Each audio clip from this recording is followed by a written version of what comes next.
After a nearly 10-year wait since the last game in the series, Pikmin 3 is finally here, and it brings with it some pretty big ideas and even bigger expectations, as waiting 10 years between games tends to do. So Pikmin 3 is still very much the same type of game as the previous two, in that you still manage an army of up to 100 adorable creatures called Pikmin that you can quite literally throw at all kinds of tasks. It's basically a more action-orientated, real-time strategy game. Now these tasks include taking down enemies, building bridges, destroying walls, and most importantly, retrieving all kinds of fruit that you need not only to feed yourself but also the starving citizens back on your home planet. Yep, it's very much a Pikmin game, but there's some notable differences. Like a new time limit mechanic, which strikes an interesting compromise between the hard deadline featured in Pikmin 1 and the complete lack of one in Pikmin 2. In this case, the amount of time you have left is dictated by your remaining food supply, which can actually be increased by finding more fruit. So if you run out, it's game over, though the game does generously allow you to restart from any previous day you've played. So the consequence for failure isn't nearly as harsh as it was in the first game, where you restart the entire thing from the beginning. But if you played any of the previous Pikmin games before, it's unlikely you'll get anywhere close to the game over point, as fruit is in pure abundance here. By day 4, I had more than enough food supplies that the time limit basically ceased to matter, which for me was a little disappointing as a huge fan of the first Pikmin game, but it might appeal to fans of the more laid-back Pikmin 2.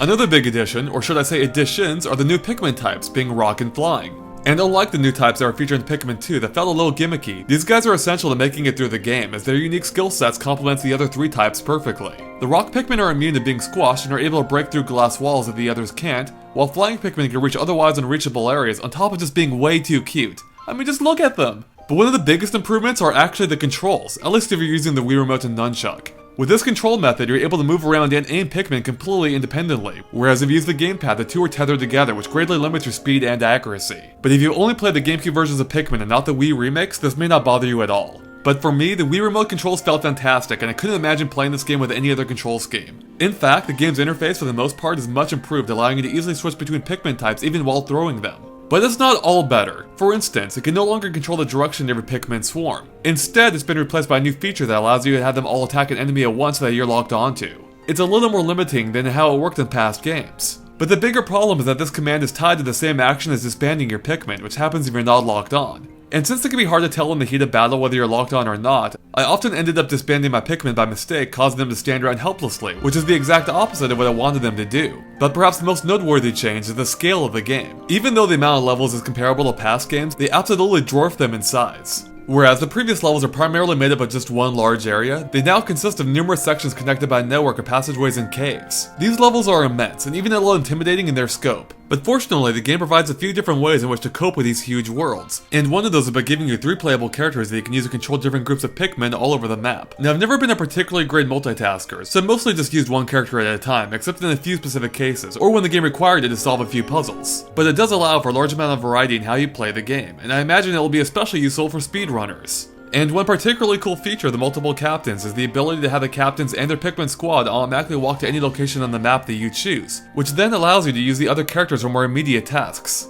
This actually makes multitasking far more useful than it was in Pikmin 2, though it isn't without its own drawbacks, as the group will not make any effort to avoid hazards or resist enemy attacks along the way, which can be a bit annoying. Oh, and the game makes particularly clever use of this feature during the final level, though I won't say anything more to avoid spoilers. Now, another big tool that the game provides for help with navigating the giant world is a persistent map on the gamepad that displays all kinds of useful information, such as Pikmin and fruit locations. And it's a huge help. Hell, it's basically required in order to get through the game, at least with any kind of efficiency. The thing is, I really dislike using it. For one, unless you're playing using only the gamepad, you have to keep it close by, if not right in your lap, in order to make use of the map, which is a bit cumbersome, but also the least of its problems. The bigger issue is that it's just not very good at what it does. Because there's no zoom feature, you can only ever see a small portion of the map at any given time, forcing you to scroll around it with your finger constantly. And because of the way each world is laid out, with giant empty portions separating different areas, it can be especially annoying scrolling through fields of darkness to find the one area you're looking for, especially since the game inexplicably won't let you scroll through certain portions of the map. And then there's the fact that the map isn't terribly easy to read. Basically, it's far more detailed than it needs to be, which obscures the information you actually want, such as the Pikmin locations, which are displayed as tiny dots that often blend right in with the landscape, which is especially annoying when you're trying to gather them all at the end of each day. And on top of all this, the mere act of switching my focus from the TV to the gamepad and back again is disorientating in and of itself, and frankly kind of annoying.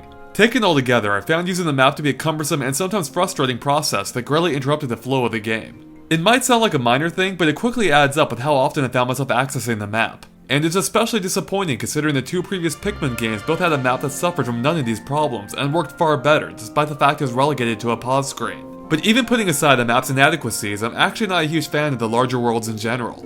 I often found them confusing to navigate, especially with the various nearly indistinguishable passageways, and it was often tedious to traverse long distances that had nothing left to do. It sometimes got to the point where I would just set my entire group in autopilot to the required destination, just so I could avoid the tedium of walking there myself. And it's in this respect that Pikmin 3 doesn't feel quite as tight or well-paced as the previous games, even if the very core of the gameplay is as solid as it's ever been. I mean, the series has never looked better, controlled tighter, or been more accessible in terms of allowing for differing playstyles. And yet, it doesn't come together quite as cohesively as even Pikmin 2, which I also had some problems with. But with that said, there are some things the game does extremely well, such as the boss fights. These battles feel truly epic as you'll take on creatures that tower over your Pikmin army in gigantic arenas. It provides a fantastic sense of scale and also commands your full attention as there are no pushovers. And the game's overall presentation is fantastic, such as with the extremely polished opening complete with voiceover. Due to a booming population, booming appetites, and a basic lack of planning, Kopai's inhabitants have all but exhausted their food supply. It's almost soothing, isn't it? The Pikmin's AI has also been greatly improved, though they're still not exactly savants. Ones that are already in your squad are now able to follow you perfectly without getting hung up on the environment. Though unfortunately, this doesn't apply to Pikmin you've just summoned back, who are as liable as ever to get stuck in a wall or something. And of course, how could I not talk about how beautiful the game looks in HD? I mean, Pikmin has always been about the little things, and the Wii U's HD visuals really help bring those details out. The environments in particular look especially lush now, and the new ability to snap a picture at any time really drives that point home. The game is simply gorgeous. In addition to the main story mode, there's also a mission mode that provides a number of unique levels that offer challenges such as finding fruit or defeating enemies within a certain time limit. They didn't do much for me personally, but I can see them being addictive for those who like going for high scores. All in all, Pikmin 3 is a good game. The new Pikmin types are fun, the controls have never been better, and the entire experience is beautiful to look at, and it's all wrapped in a great presentation. But it's a game that's held back by ideas more ambitious than the interface that contains them. This is one instance where bigger isn't always better, as the game's larger scope partially comes at the expense of the more focused design of its predecessors. And it's dragged down even further by the game's cumbersome map system, which really bogs down the entire experience, when just a few tweaks could have made the entire thing dramatically more enjoyable. So I'm giving Pikmin 3 single player mode 3.5 stars out of 5. But wait, the game has a couple of different multiplayer modes too, for up to 2 players. First up is the aforementioned mission mode, which becomes a cooperative experience with 2 players, and it's even more fun for it. Especially because it demands a high level of teamwork if you really want to get some high scores. Then there's Bingo Battle, which is a competitive 2-player mode where both players battle it out to retrieve objects in the environment to be the first to complete a row on their bingo card. This mode is actually a surprising amount of fun if you can find 2 players of equal skill levels, as you try to prevent your opponent from obtaining the last item they need while trying to complete rows of your own. Regardless of which mode you play, they are a pretty fun, if not particularly deep diversion, which is why I'm also giving it 3.5 stars out of 5. Thanks for watching, make sure to keep an eye on GameXplain.com for more on Pikmin 3 and other things gaming too.